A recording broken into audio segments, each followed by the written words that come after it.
हाल ही ले चलते हैं जहां दिल्ली के मुख्यमंत्री अरविंद केजरीवाल, पंजाब के मुख्यमंत्री भगवंत मान क्या कुछ कह रहे हैं, सुन लेते हैं। रास्ते में थे किसान, तभी हमारे पास केंद्र सरकार से एक फाइल आई कि भाई किसान दिल्ली की तरफ कूच कर रहे हैं। इन सभी किसानों को गिरफ्तार करने के लिए हमें दिल्ली के स्टेडियम जितने हैं उन सारे स्टेडियम को जेल बनाना है, ताकि जब किसान दिल्ली में एंटर करेंगे तो उनको सबको हम जेल में कैद कर लेंगे। क्योंकि जो मौजूदा जेल है वो तो इतनी बड़ी जेल नहीं थी कि इतने सारे किसानों को कैद किया जा सके। मैं भी आंदोलन से निकला हुआ हूँ, अन्ना आंदोलन से हम लोग निकले हुए हैं।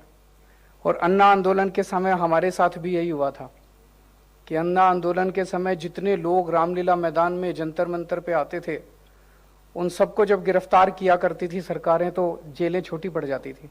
तो वो सारे स्टेडियम में हम लोगों को गिरफ्तार करते थे। मैं भी कई कई दिन स्टेडियम में गिरफ्तार रहा हूँ। तो मैं समझ गया कि ये किसानों के आंदोलन को ख़त्म करने की एक साजिश है।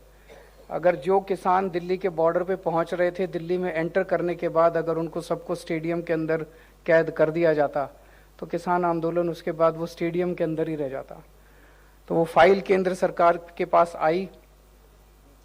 किस्मत अच्छी थी कि वो पावर हमारे पास थी स्टेडियम को जेल में कन्वर्ट करने की। और हमने इतना प्रेशर हमारे ऊपर डाला गया केंद्र सरकार के द्वारा कि आप, हमने करने से मना कर दिया। हमने कहा नहीं, हम स्टेडियम को जेल में कन्वर्ट नहीं करेंगे। और उसके बाद इतनी ज़्यादा नाराज़ हुए सब लोग, लेकिन हम किसानों के साथ खड़े रहे।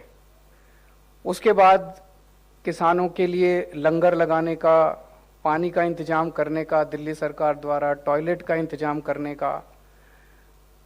तो इस पूरे हवन में मुझे खुशी होती है कि मुझे भी मौका मिला अपने किसान भाइयों को जो संघर्ष कर रहे थे उनकी सेवा करने का। जिस तरह से हम सेवा कर सकते थे हमने सेवा करने की कोशिश की।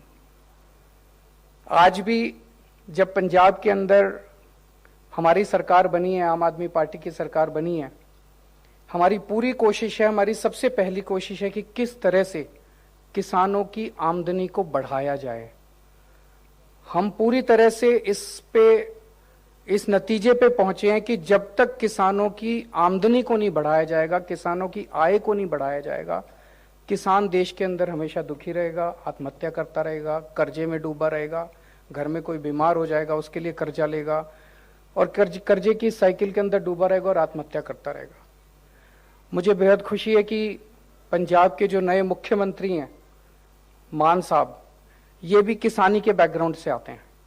और इसीलिए पिछले कुछ दिनों के अंदर इन्होंने जो निर्णय लिए, एक निर्णय लिया कि अभी जब तक अगली फसल नहीं उगाते तब तक एक मूंगी की फसल उगा लेते हैं और मूंगी के ऊपर पंजाब सरकार एमएसपी देगी। ये एक ऐसा व्यक्ति निर्णय ले सकता था जो जमीन से जुड़ा हुआ है, जिसे किसानी के बारे में पता है, और एक ऐसा व्यक्ति निर्णय ले सकता था जो कि किसानों के साथ खड़ा है। ये पहले वाली सरकारें भी ले सकती थी, लेकिन मान साहब ने यह निर्णय लिया कि मूंगी के ऊपर एमएसपी दी जाएगी। दूसरा निर्णय लिया कि जो डायरेक्ट सीडिंग करेंगे उन सब लोगों को 1,500 रुपए एकड़ के हिसाब से उन लोगों को सहायता दी जाएगी।